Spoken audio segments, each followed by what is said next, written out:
And welcome to another episode of South Texas Now. This is attorney and nurse practitioner Joe Flores. With us today, I have the honor of bringing on an author, a county attorney, a city attorney, a native son, and now your district judge, none other than Carlos Valdez, his Honorable Judge Carlos Valdez. Welcome. Thank you, Joe. Thank you for being here. Thank you for the invitation. Thank you for the opportunity. And most of all, thank you for what you do for the community. What you do for the community, Joe, is very, very, very useful, very beneficial. We need to provide information. We need to get information out. Whenever there's a problem in the community, the first thing that needs to be done is people need to be made aware. Programs like this make people aware whether or not there's a problem. Once we know the problem, then we start addressing, finding solutions. So I want to thank you for the invitation and thank you for the service that you provide. Thank you, Judge. And I wanted to bring you on because who better with the optics that you have now? You've seen it 360 throughout your life. I remember the last interview that we had really touched my heart. You said, look, my mom loved me, my family loved me, but they had no idea I was going to law school. And I came back, and you guys grew up. How many in the family? There was we were a blended family. My dad had 6 children with his first wife, and she died. And my mom had 1 child with her first husband and was divorced. So when they got married, they had 7 automatically. And then after they were married, they had 7 more of us. So there's 14. There were 14 of us. Some of my siblings have died, but there were 14 of us. And I explained to people that's how I get elected. If I can convince half my family to vote for me, I'm in the runoff already. So during the runoff, I convinced the other half, and I'm in. So, but it's a big family. We were raised in very, very poor conditions. But we were in Molina. We didn't have indoor plumbing when I was growing up until about the 6th grade.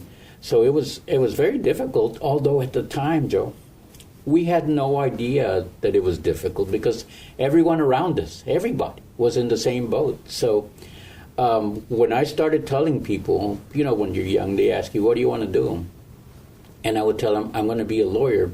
A lot of people laughed, and they gave me reasons why I couldn't make it. They give you good reasons. You're poor. You come from Molina, the wrong side of the tracks. Look at you. You don't even look like a lawyer. Look at you. You don't even talk like a lawyer.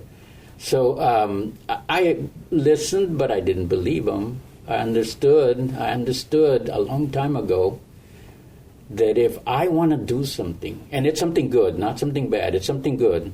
If I do want to do something, especially in this wonderful country that I had the fortune, the good fortune, the God-given fortune to have been born in this country, if you want to do something, opportunity abounds. All you got to do is look for it.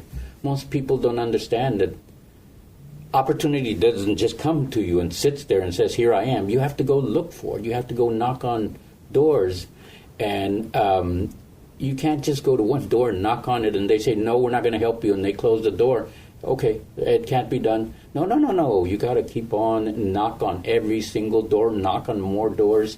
I think in the Bible it says, if you knock, the door shall be opened. But it's also before that it says you have to continue to do it. You have to strive. You don't just sit back.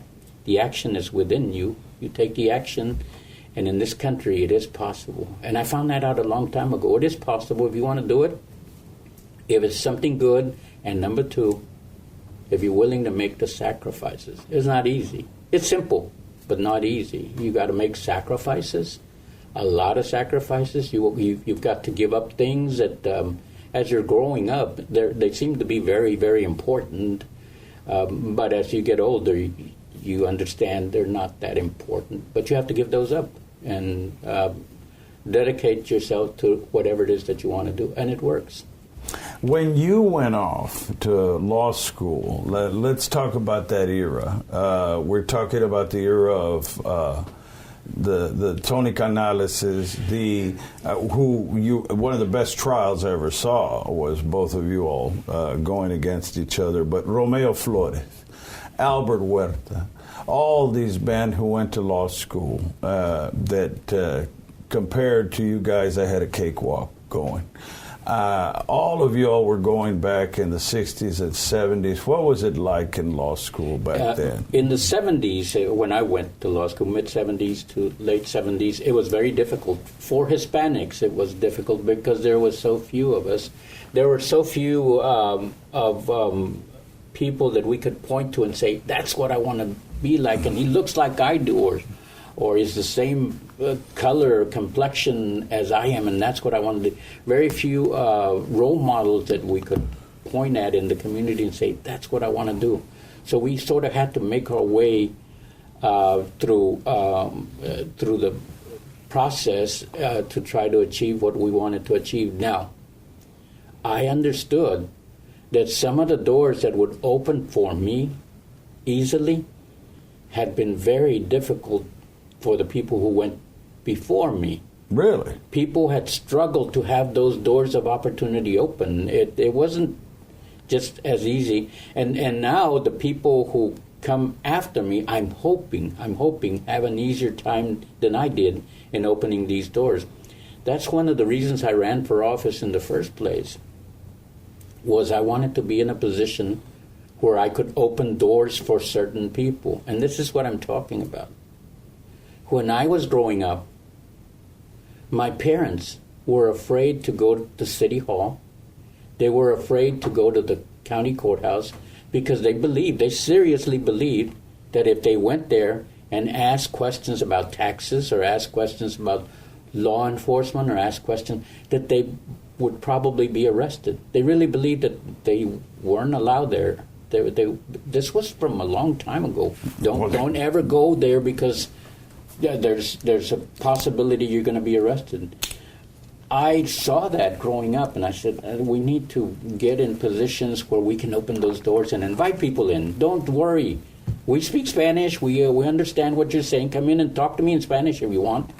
And if I can't help you, which in many cases I can't because of my position, there's only certain things I can do. But I'll guide you. I'll tell you where to go, who to talk to, so that your problem can be addressed. And that's what government exists for.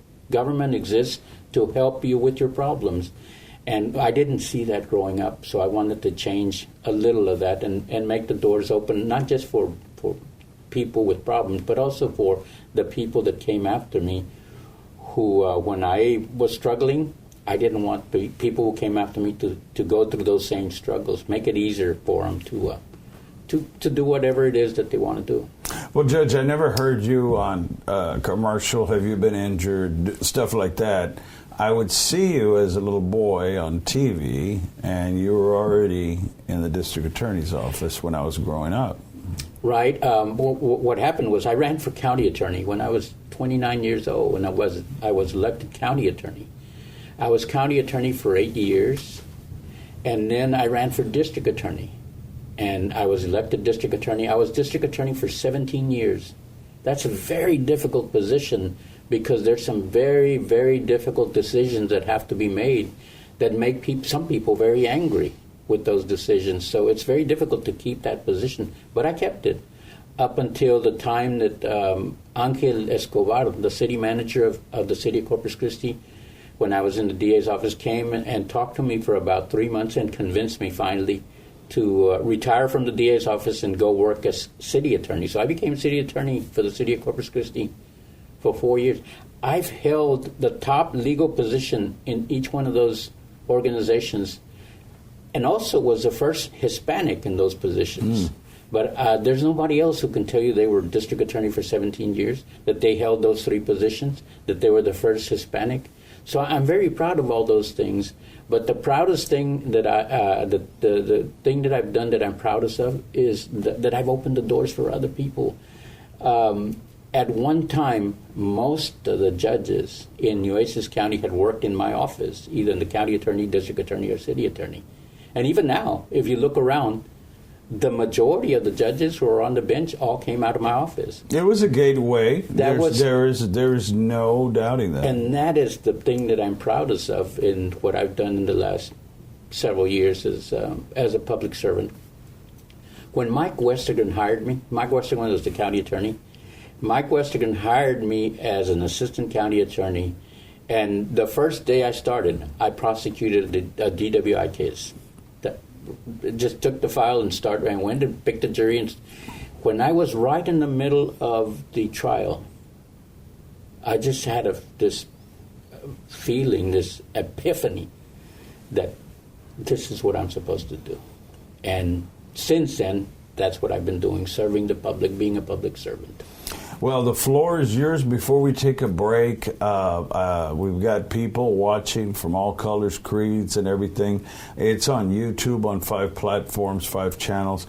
What would you like to tell the public out there? Really underline a message that you have. Probably the most important message is education for the children.